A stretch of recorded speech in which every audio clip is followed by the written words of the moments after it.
Assalamu alaikum and Ramzan Mubarak. Welcome to Insights, an EFA Live podcast where we talk about health and well-being which fits into real life. WIN is an EFA Live initiative जहाँ पे हम health और well-being के आपको वो tools provide करते हैं जहाँ पर आप आसानी से अपनी health को और well-being को manage कर सकते हैं.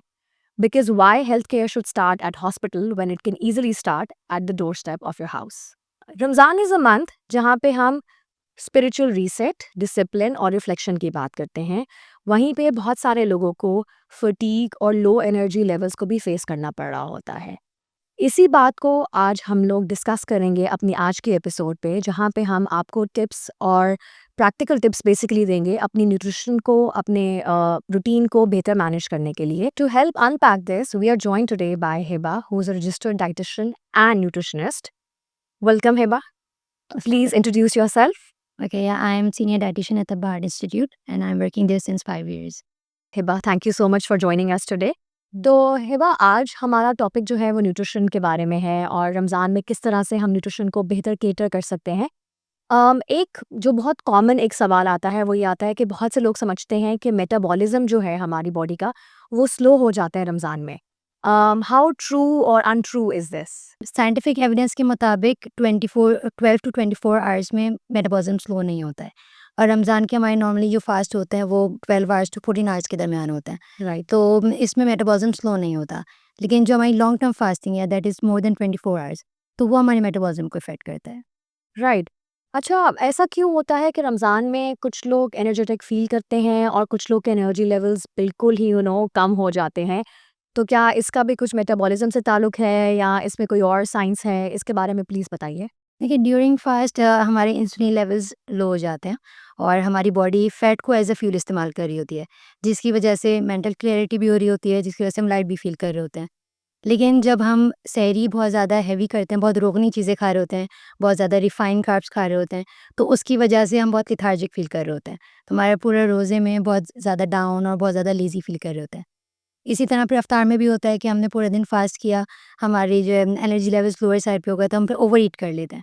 उसमें भी बहुत फ्राइड आइटम्स, शुगरी आइटम्स लेते हैं, तो हमारी ब्लोटिंग भी हो रही होती है, लेथार्जी भी फील कर रहे होते हैं. तो ये एक मेजर रीज़न है जिसकी वजह से लोग बहुत ज़्यादा डाउन फील कर रहे होते हैं. राइट. आपने अभी ब्लोटिंग के बारे में मेंशन किया, तो उसको कम करने के लिए क्या किया जा सकता है या बेहतर मैनेज कैसे किया जा सकता है उसको? इसमें बेस्ट चीज़ ये है कि जब भी हम सहरी करें उसमें फाइबर का इंटेक लाज़मी करें. ठीक है, या प्रोबायोटिक्स हैं जैसे कि योगर्ट है, इनका कंज़प्शन रखें, तो ये ब्लोटिंग को मतलब रिलीव करने में हेल्प करता है. मेरा नेक्स्ट सवाल आपसे ये है, अभी आपने बोला कि इफ्तार में सोच समझ के खाना चाहिए, सहरी में भी आपको प्रॉपर प्रोबायोटिक्स और वो सब चीज़ें ऐड करनी चाहिए, माइंडफुल ईटिंग करनी चाहिए. तो क्या ये सच है कि अगर आप ओवर ईटिंग कर लें इफ्तार में, तो जो जितने भी बेनिफिट्स आपने through out the day during the fast आपने गेन किए हैं वो अनडू हो जाएंगे या वो वहाँ पे नहीं होंगे? ऐसा कुछ है कॉन्सेप्ट? बिल्कुल ऐसा ही है, क्योंकि हम जो अपनी कैलोरीज़ को कंट्रोल कर रहे हैं, कैलोरीज़ को बैलेंस कर रहे हैं, तो इफ्तार में जब हम ओवर ईटिंग कर लेते हैं या ऐसी आइटम्स का हम ऐसे आइटम्स को चूज़ कर रहे होते हैं जिसमें शुगर कंटेंट ज़्यादा होता है, फैट कंटेंट ज़्यादा होता है, तो सारे हेल्थ बेनिफिट्स हमारे पे वेस्ट हो जाते हैं.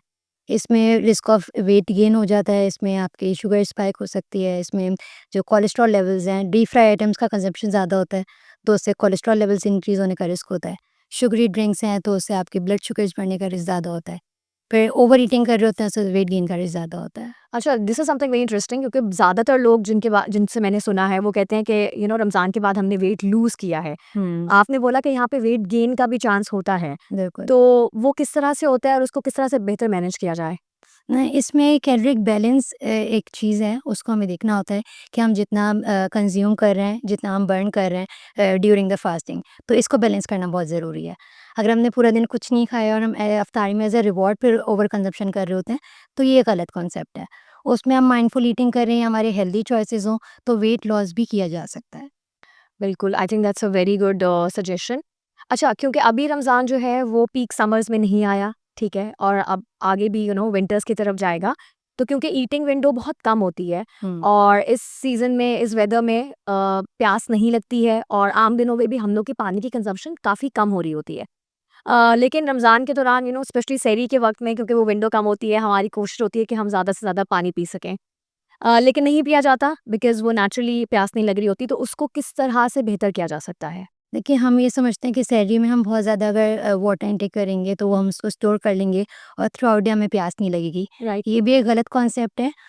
हम फ्लूइड इनटेक अगर हम बेहतर करना है तो इफ्तार से लेकर सहरी तक का जो ड्यूरेशन है, उसमें हम अपना वाटर इनटेक अच्छा करें।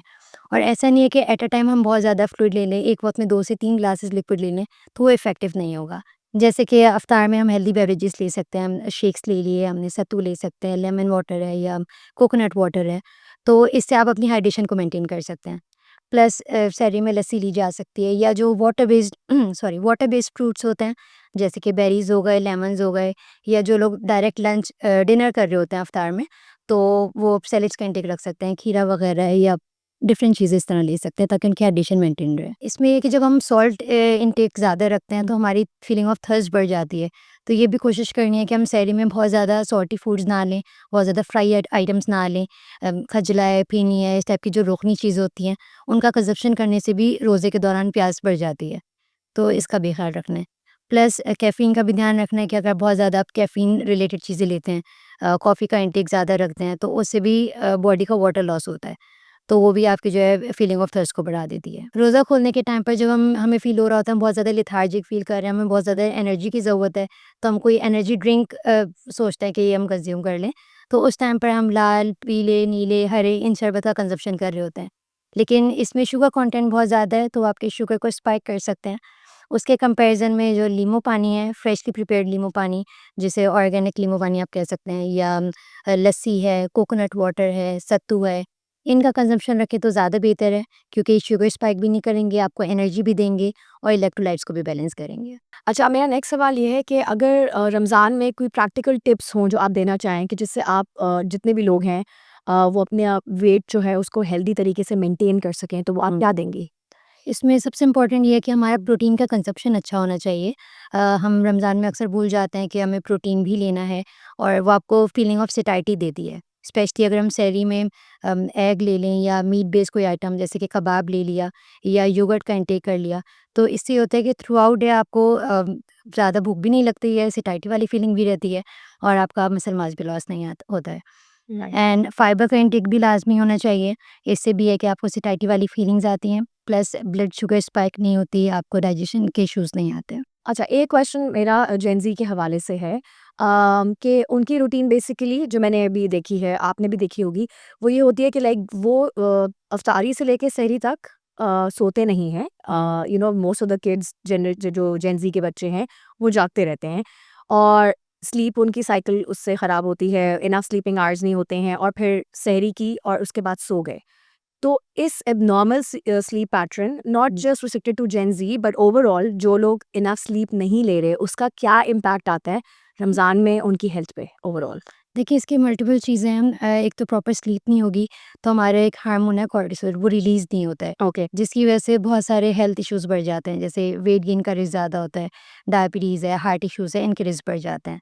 प्लस आप होल नाइट अगर स्नैकिंग कर रहे हैं, उसमें ज़्यादातर वो सॉल्टी आइटम्स पे मंचिंग कर रहे होते हैं, फ्राइड आइटम्स पे मंचिंग कर रहे होते हैं, तो इससे हाइपरटेंशन का रिस्क बढ़ जाता है। प्लस ये है कि उनकी जो बेसिक न्यूट्रिएंट्स हैं, उसकी रिक्वायरमेंट्स पूरी नहीं हो रही होती, एम्प्टी कैलोरीज़ वो कंज़्यूम कर रहे होते हैं। जो बेसिक एक बैलेंस डाइट उन्हें लेनी चाहिए, फ्रूट्स, वेजिटेबल्स हैं, प्रोटीन्स हैं, हेल्दी कार्ब्स हैं, तो इसको छोड़ के जस्ट वो salt and sugars and fried items का इंटेक कर रहे होते हैं, तो इसको उनको अवॉइड करना चाहिए, वरना इन द लॉन्ग टर्म उनको बहुत सारे हेल्थ इश्यूज़ हो सकते हैं। And what would you suggest them कि स्लीप आवर, स्लीप पैटर्न उसको किस तरह से वो बेहतर कर सकते हैं? जैसे हमें नेचर ने बताया है कि जैसे रात होती है तो उसमें हुँ। आपको अर्ली आवर्स में सो जाना चाहिए, और वही early to bed, early to rise, तो ये आपकी हेल्थ के लिए बहुत अच्छा है। Right, thank you so much Hiba, आपने बहुत अमेजिंग सजेशंस और टिप्स दिए हैं जो डेफिनेटली हमारे व्यूअर्स को हेल्प करेंगी। अब हम अपने नेक्स्ट राउंड में जा रहे हैं, ये कि हम इसको बोलते हैं रैपिड फायर। मैं आपसे चंद सवाल करूंगी जिसके मुझे one liner one word answers चाहिए। These will be the quick tips जो हमारे व्यूअर्स को हेल्प कर सकेंगी। My first question of the rapid fire to you is के बिगेस्ट रमजान मिस न्यूट्रिशन वो क्या होगा?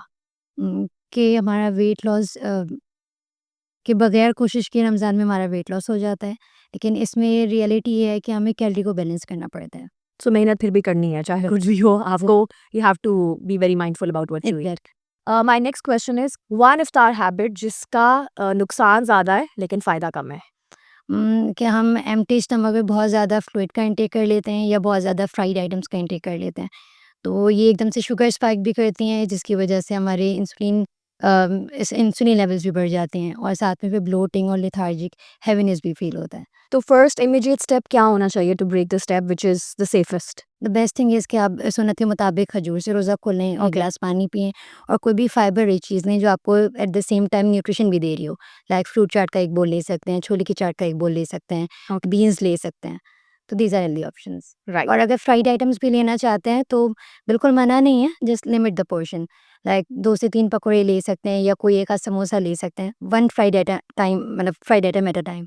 एंड इस चीज़ का भी ध्यान रखें कि अगर आप डिनर करते हैं तो लाइट आप स्नैक लें। इफ्तार में कोई भी एक लाइट सा आपने स्नैक ले लिया, उसके बाद प्रॉपर डिनर कर सकते हैं। हमने अभी इफ्तार की मिस्टेक की बात की। I ask the same question for सहरी बेसिकली, कि कोई एक ऐसी मिस्टेक जो सहरी में अवॉइड करनी चाहिए?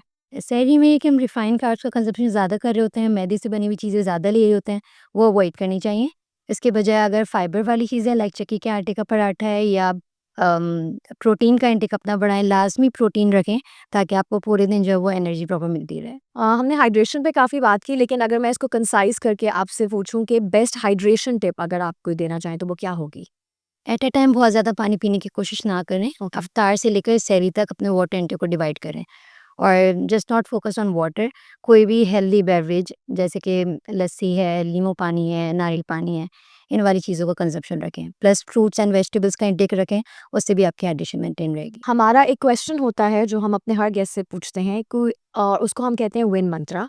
सो मैं आपसे ये पूछना चाहूँगी कि वो कौन-सी हैबिट या कोई ऐसी आदत जिसको आप as a winning habit Ramzan के बाद भी कंटिन्यू करें, वो क्या होगी आपके लिए? माइंडफुल ईटिंग, क्योंकि रमज़ान से पहले हम ये चीज़ सोच लेते हैं कि हमें सहरी में क्या खाना है, मेन्यू डिसाइड कर लेते हैं, इफ्तार की डिशेज़ हम पहले से प्लान कर लेते हैं। राइट। तो इसी तरह माइंडफुल ईटिंग करने के रमज़ान के बाद भी आप एक चीज़ को प्लान कर लें कि आपको एक बैलेंस डाइट लेनी है, एक पोर्शन में लेना है, टाइम पे खाना खाना है, without any distraction, without any screen time. आप अपनी मील पे फोकस करें कि आप क्या खा रहे हैं और कितनी क्वांटिटी में खा रहे हैं। राइट। अभी आपने स्क्रीन के बारे में मेंशन किया, so why the reference to like screen, अगर इसके बारे में आप बताएँ? क्योंकि हमारा सारा फोकस स्क्रीन पे होता है और हमें नहीं पता होता हम क्या चीज़ खा रहे हैं और कितनी ज़्यादा क्वांटिटी में हमने ले लिया है।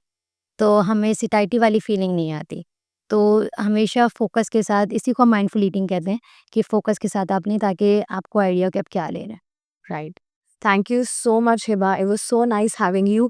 आपने बहुत अच्छी tips the and I am hoping कि जितने भी लोग ये पॉडकास्ट देख रहे होंगे, they will definitely benefit from it. Thank you so much. Thank you.